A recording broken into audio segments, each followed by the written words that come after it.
I'm Billy Cohen, Afar's editorial director, and welcome to View from Afar, a podcast that spotlights the people and the ideas shaping the future of travel. And in this special series, I'm coming to you live from the floor of IPW, the annual travel conference organized by the U.S. Travel Association to share the best of America with the rest of the world.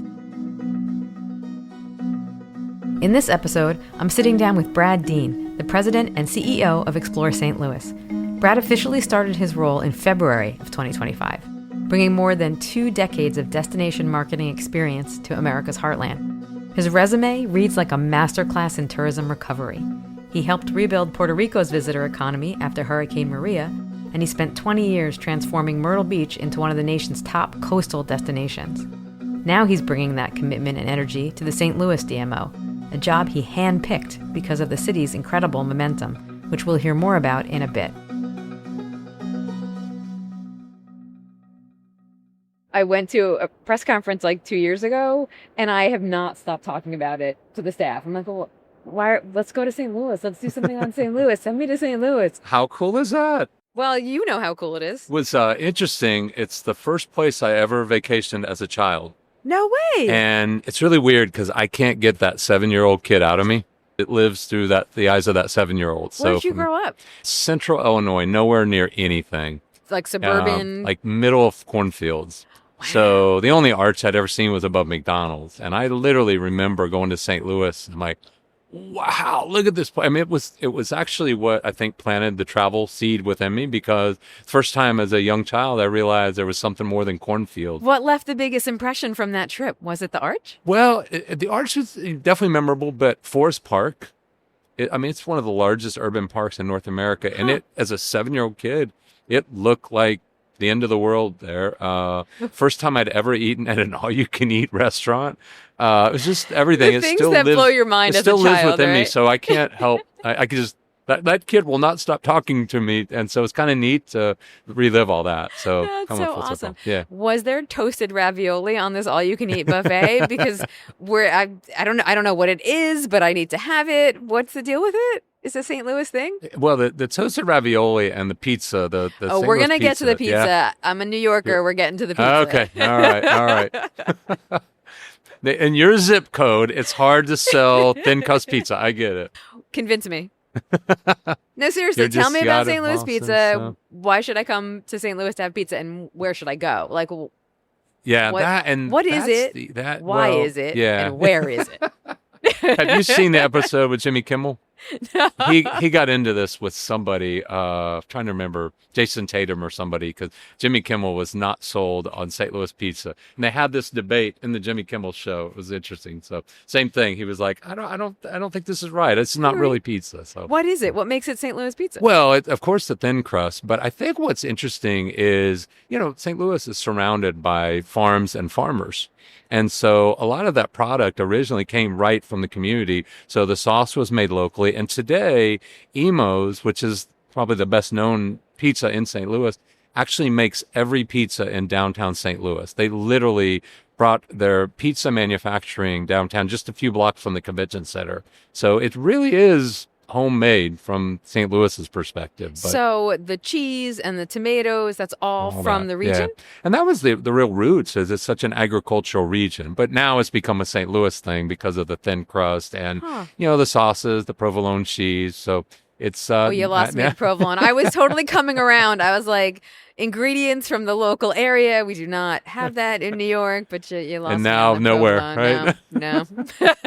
I will. Outside of the New York and Chicago area code, it's a must try for you. But you're new to the city too. When did you start? So I just started 3 months ago. Literally just moved within the last 3 months. So for me, I get the opportunity to meet the team, to meet a lot of our stakeholders, but also to get to visit the community and look at it from the visitor's eyes. And as a leader, you don't ever want to lose that. You always want to stay, in touch with how the visitor views your community. And, having grown up visiting St. Louis, for me, that 7-year-old kid still sees St. Louis the way I saw it back then. But while we're proud of our past, there's a lot happening in St. Louis, and the destination's poised for the next level. And that's really what drew me to the job. Yeah. So you had a lot of other offers. I listened to a podcast that there were a lot of offers that you could have taken, including New York. Was that right? Yeah, I had Why a St. great Louis? run in Myrtle Beach and then a great run in Puerto Rico. And of course, the team in Puerto Rico just outperformed every expectation. But after 7 years, I was ready for the next challenge. Makes And it sense. was really interesting timing because the New York jobs, Chicago jobs, San Francisco jobs, and St. Louis had all come open right about the same time. And so I was fortunate to get a look at all of those. But St. Louis felt like home. First of all, it's just such a great city. It has so much there in terms of the history, the architecture, the culture. It's also a city ready to make a Renaissance run. And when you look at what's happening downtown, major redevelopment, a newly approved entertainment district, massive investments in the airport, the convention center, the dome, there's just a lot being invested in St. Louis right now. And our next big opportunity is to tell the story of St. Louis like it's never been told before. Now, I've also heard you talk about some of the challenges that St. Louis faces. What are some of the specific challenges for tourism that this city has to deal with? It's interesting for me, the gap between the visitor's perception and locals' perception is as big in St. Louis as I've ever seen in any community. The visitors tell us our dining sector is extraordinary. They rank the history, the art, the culture every bit as high as the sports. So I think we've got to evolve the storytelling. One of the areas in St. Louis that really shines, but most visitors are surprised to hear, are the neighborhoods. You have these really unique tapestry of neighborhoods that have rich history, vibrant culture, along with the unrivaled musical heritage in St. Louis.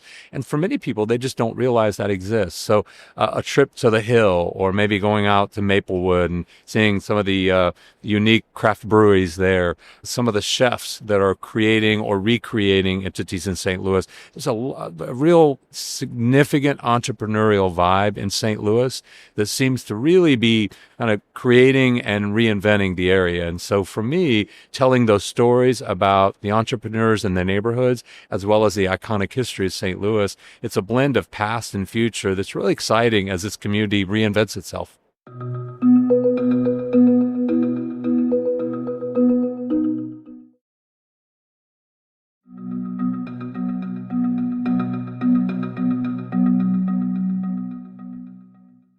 Certain cities have a stereotype or an image that outsiders don't, have. New York certainly has that we're rude, right? And so I'm wondering if there's misperceptions like that you have to deal with. If you think about St. Louis, it was the original gathering place, right? It was built on the rivers, right? Yeah, It's where the rivers converged. It's where trading happened. And then, of course, it became a place to connect and converge as you head westward. And, of course, we've all heard the story of Route 66, which is not just a road. It's a lifestyle, right? It's a symbol of the free expression and the expansion and the growth, both westward and then coming back. So St. Louis has always been that gathering place. I think now the question is, where do we take that? And I think one of the things we're seeing, and the research actually affirms this, is that St. Louis is really benefiting from being a great playground for urban exploration, which is particularly important for the younger travelers. It's a place where you can find yourself by getting lost. You've got Forest Park, this massive urban park, but within that you have an extraordinary art museum, a history museum. You've got the Muni, which just got major recognition on Broadway for some of the Broadway shows that are there during the summer. And so you've got this emerging identity as an iconic city that's undergoing a lot of change, but yet perhaps has never been defined or maybe redefined in the minds of the traveler. And so whether you're coming, traveling through Route 66 or looking for just a great place to get away, easily accessible, St. Louis offers a lot. And yet I don't know that story has been told. So we're hoping to elevate that and expand our reach by inviting visitors that have never considered St. Louis to maybe give it a shot and look at it as a great place to enjoy some fun and many free activities. Yeah, there's two things that you just talked about that I want to touch on. The first is, so you mentioned Route 66, which is coming up on a big anniversary, and there's some other anniversaries happening in the country, America 250, and lots of things going on all over the country. Are there things that you're planning in St. Louis in 2025 and 2026 that you want people to know about that are either connected to those events or to city history or activities? Yeah, well, you mentioned the two key ones, the centennial of Route 66, and of course, that's very important to a lot of destinations in the Midwest.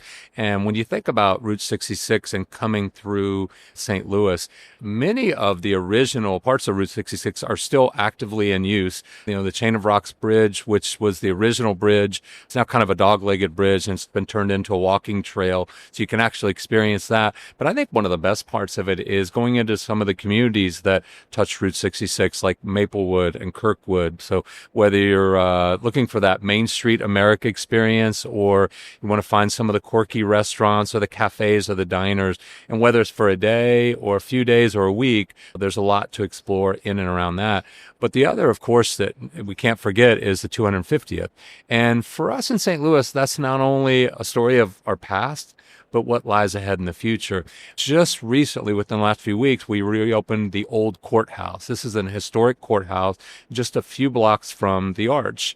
And the old courthouse is where famous cases like Dred and Harriet Scott were heard, which many of us read about in history. One that I never heard about in history, and yet it happened right there in St. Louis, was a case led by Virginia Minor. She was the woman that led the effort to get women the right to vote 70 years before they got that right. So when you think about the history of St. Louis, it's not just about the city and region, it's consequential history that changed the face of our nation. And whether it's Virginia Minor or Dred and Harriet Scott or assorted other stories, some of them are maybe sensationalized and some of them are more just pivotal to history itself. And then all of this is within a few blocks of Cardinal Stadium, where you can go see a great baseball game, or the convention center if you're meeting there. So it's a lot happening in that area, and it's such a vibrant time to be in St. Louis as it's reimagining itself. Yeah, that's really connecting.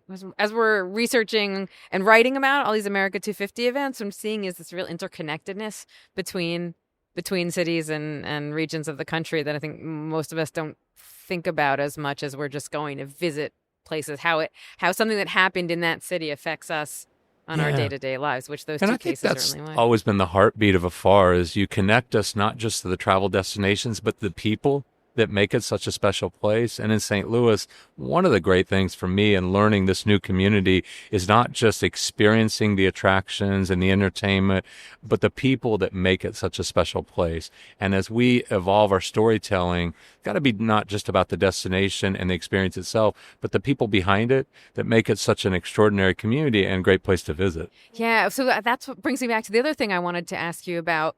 Was you mentioned like the arts and culture, and it seems like St. Louis has made this very conscious decision to spotlight arts and music and culture as a way to encourage people to travel there, right? You've got the new 21C Museum Hotel opened in 2023, and a lot of the arts and museums are free, right? Yeah, the residents of St. Louis actually voted many years ago to tax themselves so that they can make all of the attractions free. And so when you think about a world-class zoo, extraordinary zoo, they're doing a lot of research as well. You've got an extraordinary art museum. I mean, we have Van Goghs in St. Louis. Who knew? Nice. You've got the History Museum, of which, of course, we mentioned, the Muni. A lot of museums. On Route 66, the National Transportation Museum, which has 190 exhibits. And many of these are free. And then you've got a few attractions. While they're not free, they're incredibly valuable in terms of what they offer, like the National Blues Museum. I was blown away at the musical heritage of St. Louis and how many blues and rock artists actually started in St. Louis or have ties to St. Louis. So it's a destination where you can learn a lot and experience a lot without having to spend a lot. That's a nice combination. Yeah. For those who've never been to St. Louis, the first impression is it's a gritty community, a tough community. It built itself up by pulling themselves up bootstraps. But what surprised me is the warmth, the hospitality, the friendliness. I mean, this is a community that taxed itself just so visitors can enjoy things for free. And one of the things that St. Louis really prides itself on is being a very hospitable community. And so for us, we want to make sure that we don't just show you great places, we connect you to great people and make you feel welcomed in St. Louis. So it's a community that really understands the power of connection, the power of travel, and they just want more people to visit and enjoy St. Louis. Thanks for joining us for this episode of View from Afar. In the show notes, you'll find links to everything we discussed today, as well as Explore St. Louis's website and social media handles. And be sure to follow along this week to hear more interviews with industry experts. You can find more Views from Afar on afar.com. And be sure to follow us on Instagram and TikTok. We're at Afar Media. If you enjoyed today's exploration, I hope you'll come back for more great interviews. Subscribing always makes that easy. And be sure to rate and review the show on your favorite podcast platforms. It helps other travelers find it. This has been View from Afar, a production of Afar Media. The podcast is produced by Aislinn Green and Nikki Galtalind, with assistance from Michelle Barron and Billy Cohen. Music composition from Epidemic Sound. This podcast is part of the Airwave Media Podcast Network. Visit airwavemedia.com to listen and subscribe to their other fine shows, like Culture Kids and the Explorers Podcast.